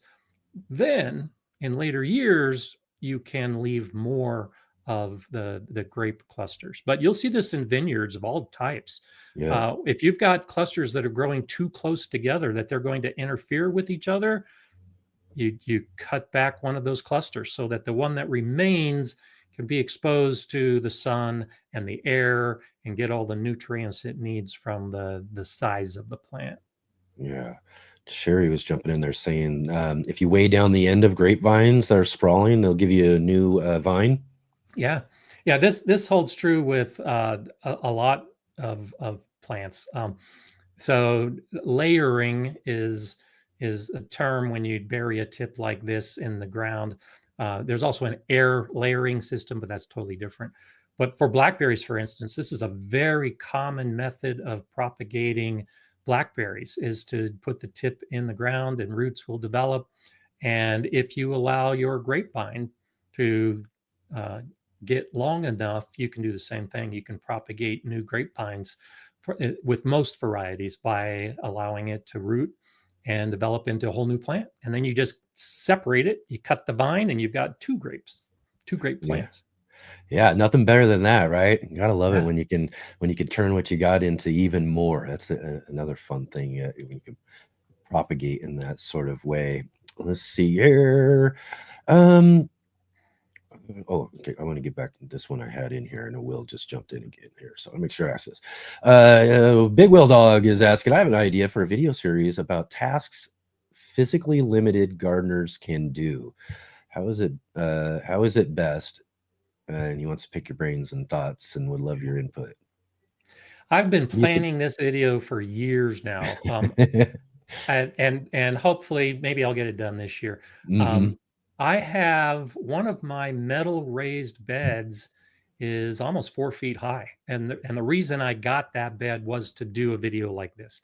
I haven't planned on doing a series, but I have planned on doing a video where I talk about the raised bed. So a big advantage for me and many other gardeners when we're using the wooden raised beds is that I can sit on them. I've got a bad back, so I can't stand and do a lot of the typical gardening work for long periods of time. If I have my back brace on, I can definitely do it for a much longer period of time. But I do most of my seeding and my weeding and my pruning sitting on a raised bed. So for people who have those kind of mobility issues, that's a great reason why to have raised beds, because they can support your weight. And then in my book, I've got a picture that I took at Denver Botanic Gardens, and it shows an elevated raised bed. So it's almost like, think of like a mushroom where you've got a center stalk and then you've got the mushroom at top. Well, they have some raised beds that are like that have like a post, and then it's got a raised bed at the top, so you can stand erect and actually garden right at your arm level. That's a great possibility. Or to have the whole bed like mine, where the whole structure is about 4 feet high, and you can lean against it and you can support yourself because you've got the raised bed that can support your weight. So I think raised beds are one of the best ways for gardeners with mobility issues. In the book, I show a picture from the Galileo School Garden with one of our students in a wheelchair, and I built the beds and then designed the layout with wheelchairs in mind. And I had the height of the bed to match the height of the wheelchairs that most of the students were using. And so there's just so much flexibility in raised beds to match with whatever the physical help needs to be, that that's why I've been planning this video for so long. And then I got distracted by writing a book about some of these things that I want to put into the video. But that's kind of the overview, to give you some tips based on your question of what you are thinking. If somebody has mobility issues in the garden, whether they're in a wheelchair, whether they can't bend over, whatever it happens to be, raised beds tend to really offer advantages because you can design your garden and design your beds to really make it all flexible. That's to the point that different gardeners can now garden. Yeah, we want everybody to be able to garden, and then and that's a great thing, is to be able to find those solutions for those who are limited in a way, so that they can Yeah. garden too. And I think that would make a great video series, Will, and I really look forward to seeing that if you put that together, as well as you, Scott, too. When you finally get to finishing yours, I'm sure you'll have a lot Thanks. of great input on that sort of stuff. I've got so many videos that I have footage for and just Yeah. haven't released because there's a piece missing or the time isn't right or whatever it happens to be. So Yeah, it's and coming. really, yeah, and I'm gonna write that one down too. Is I think maybe we'll find a weekend down the road. We'll find a guest that'll be great, that we can kind of dig into some of that as well too, and There you talk go. about some of those things as well. Right on, right on. Next question, real quick. Thank you, everybody, for all of your questions today. I'm going to go ahead and cut everybody off at this point. We got a couple more here. I'm going to run through them as quickly as possible here. Make it fast. Yep, that's right. Make it fast. English lady saying, why were my white cucumbers bitter? A couple things that are likely. So, environmental stress is the most likely reason for bitter cucumbers. And so it could have been that those cucumbers were developing when it was hot and dry and windy, and the plant was putting all of its energy, all the sugars and all the water into its root to just support the growth of the plant. And so the cucumber doesn't care what it tastes like. It needs to stay alive so that those seeds can develop to the point that they'll propagate new cucumbers. And what we recognize as a bitter cucumber is really a sign that the plant was stressed and trying to recover from that. If it wasn't hot and dry and windy, then it's often a watering issue. There was a day that the water dried out, maybe a couple days that it wasn't wet enough, and that can usually result in bitter cucumbers. So those are the most likely reasons. If you're growing a variety that is supposed to be sweet and it's not, it's usually environmental. Oh, I'm telling you, I love cucumbers, and that's probably one of the worst things you ever grow. That when it's bitter and you bite into that thing, oh, it is awful. Bitter cucumbers are one of the most awful things you can ever taste, in my opinion, for sure. Mobius asks, have you ever grown chicory? Any tips, seeds in milk jug outside, like a winter sowing method type of thing? Okay, nice. I haven't grown chicory. Chicory can be grown for a few different reasons. A lot of people grow it for the root to use in tea or coffee or for a medicinal additive. And so the key with most root crops is to have a good, well-draining, nutrient-rich soil. And so just if you grow it just like all the other root crops that you would be growing, then you'll have nice big chicory roots that you can pull up and peel off the outside dry or whatever, however you're planning to use the chicory. But no, I haven't actually done it myself. Oh, right. Yeah, I haven't either. So that sounds like a fun one to try for sure. Yeah. Jay asks, any suggestions on what food to grow on an arbor in mostly shade? Yeah, so now that's a tough question to answer, because most of the vining plants that we're going to be growing in our garden really like to have the sun, the full sun. And so I started looking. So on my arch that goes into my garden, it is east-west running as far as the beds are concerned. And so when the front side, for me, the south side is filled with plants, the back side, which is the north side, is essentially in shade most of the day. And so I was able to find some varieties, since I was trying to feed the hummingbirds and the butterflies. I was able to find some trumpet vines and some cardinal flowers that can grow in part shade without too much difficulty. So you're not going to find a lot of vegetables or fruits that can handle low sun, high shade environments. But you'd probably find a lot of flowers, depending on what kind of flowers you're looking for, that are vining.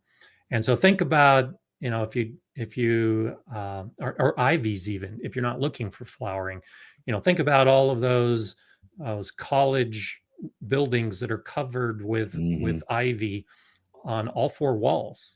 some of those walls are not getting full sun, and those are the kind of varieties to look for when you're looking for a long vining plant to cover a hoop or a trellis that's in shade. Yeah, excellent. And last question, Scott, comes from me, because okay, we've been doing everybody else's questions today. I had a couple list here of a few things. In fact, because right now it's just out looking at things are looking great outside and everything. I've got a couple of container trees. I'm growing trees in containers. I've got my peach out there. I've got a pear and everything. Nice. So I want to ask, and I've heard a few questions and people talking about this on some other things I was looking at, and talking about pruning. When's the best time to prune, and should I prune if my trees are already starting to bud? So the best time for small plants like that typically is when they're still dormant, because that is a good time to get out, look at the structure, try to figure out which branches you're going to keep, which branches you're going to get rid of. If they're just starting to bud, it's not too late. You can still get out there and do some of those structural pruning methods. Try not to wait too long, because there's a difference between winter pruning and summer pruning. When you winter prune, you are really doing it for structural reasons, to choose the skeleton of the tree, what it's going to look like. And how you choose your cuts is going to stimulate the growth for the upcoming season. So the auxins that are in the tip of the branches are going to direct that new growth based on that top bud. When you prune too late, if it's already started to leaf out, you now generate more growth. And if you're looking to get a bushy tree with a lot of extra branches, that's kind of what summer pruning is more about. And that also involves some of the prep to try to get some fruiting spurs, depending on the type of tree. Yeah. Uh-oh. Bless you. Excuse me. Had to hold back that sneeze. But if you're concerned because they're growing in pots and you want to keep them at a particular size, you want to do it when they're dormant or when the buds are just appearing. If you wait too long, you're going to end up with a bigger, branchier kind of plant if you wait to do it until after the leaves are actively growing. All right. And okay, with a container tree, is there a point, like I said, we're thinking about pruning or whatever, but is there a point where we also got to think about the root base inside of a container? Yeah, it goes back to, some of what we were talking about earlier with the pruning off of the fruit. The roots need to be able to support the tree. And so depending on the size of your pot, you can't let the tree get too big, because the root system might not be able to support the growth, the leaves, the fruit, whatever type of tree it happens to be. And so generally, trees that are grown in pots are grown with a lot more pruning to keep it small, so that the roots are enough to support the size of the tree. All right. Excellent, man. What a big master class of some great, awesome information today, Scott. This has been, again, just another wonderful conversation. I think out of anything that we offer here at the Let's Get Growing show, it's the second Sunday of the month that is just such a great value for our time and everything as well too. Just real quick, you guys will want to get down in the comments, or the description below, to check out a link if you haven't been over to Gardener Scott's channel, or if you haven't been there in a little bit, go over there, check it out. He's got some great videos out. Like I mentioned earlier, his latest videos is about bigger pots versus seed trays, really kind of a big subject for this time of year. And of course, he's talking a lot about raised bed gardening over on his channel right now with the release of his new book. His previous video, Unlock the Secrets of Raised Beds. So maybe you can get in some of that information and kind of read along with that book that he's got as well too. Your last live stream also talked about raised bed gardening, and again too, go back and check out some of those lives. Do you have a live coming up tomorrow morning? Of course I do. And so for those of you who didn't go through daylight savings time. The show's going to start an hour earlier because I'm using the same time.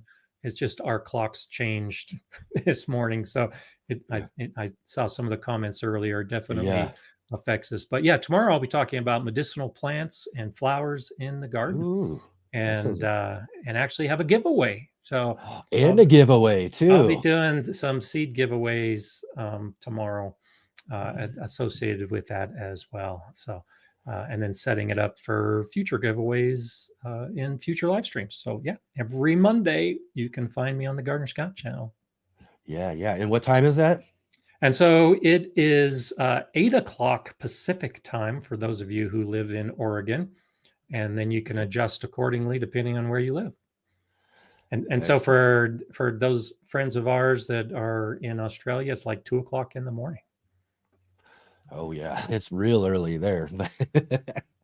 That's why I kind of like my time slot a little bit. It kind of gets me right into that, all right, it's a little evening in Europe, and then it's maybe a little bit early. I think, in fact, Rick was talking about that. I'll mention that here in just a minute too, as well too. But for those folks that watch us over in Australia as well too, that can be real early.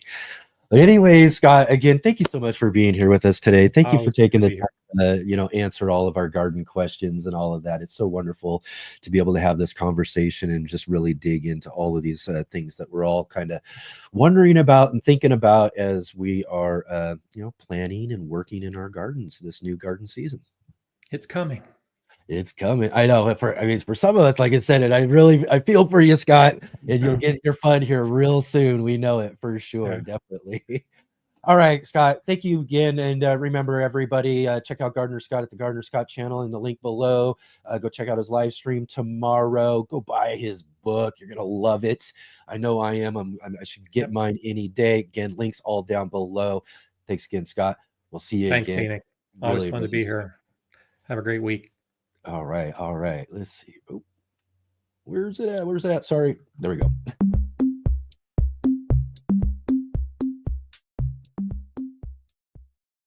Let's Get Growing is sponsored by IV Organic. Hi, my name is Charles Malky, biologist and plant expert with IV Organics, where we grow cool plants and author Saving the World with the Home Garden. IV Organic 3-in-1 Plant Guard has 7 natural oils that protect your plants, not just from the summer heat, as well as winter cold, but also protects your plants from damaging insects and rodents. The oils in the product include castor, cinnamon, clove, garlic, peppermint, rosemary, and spearmint. These oils are natural insect and rodent repellent oils, which are encapsulated by the base powder, offering your plants months of protection at a time. 1 application per year will suffice for protection against damaging summer sunburn and winter sun scald, but if the target is pests, application as much as 2 to 3 times a year may be necessary.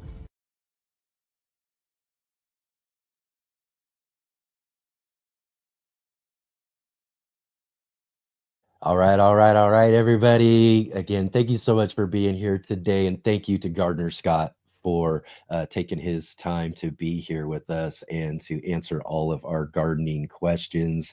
And again, like I said, I got a nice list here. I get to think of all sorts of stuff just in case and everything. And we only got to, I snuck in kind of a little second question. I think you might have noticed that, but I only got to that one thing out of all the things I wanted to talk about. But luckily as well, you guys did kind of mention a few things as well that I was thinking about too. So we did get some great information from Gardner Scott today. And again, if you haven't checked out his channel, like I said, get to the link below and go check out that live stream tomorrow. If you didn't get any of your questions, or you're just thinking of something, or maybe tonight you're like, oh, I really wish I would have asked Gardner Scott that on the show today, you can ask him tomorrow on his live stream as well too. So again, really awesome of him to be here with us today. All right, and lots and lots going on here on the Let's Get Growing show. Again, thank you everybody for being here. If you didn't, like I said, here, if you weren't here at the beginning of the show, anyways, I was mentioning that I'm going to be on the Garden Party podcast this Wednesday, March 12th. It'll be at 5 p.m. Pacific time, 8 p.m. Eastern, over at the Texas Garden Guy YouTube page there. And yeah, we'll be joining there on the Garden Party podcast. Gonna be so fun to catch up with those guys there, and I think, like I said, Ryan Cook from the Heavenly Hills Homestead will be there, and then all the folks at the Garden Party podcast. So fun to go and hang out with those guys and kind of step out from our own show and everything, and to be able to talk about all sorts of different gardening and things, and just have fun gardening discussions, because I think that's what's, if anything, we're learning some things, but really in the ultimately, I hope if anything,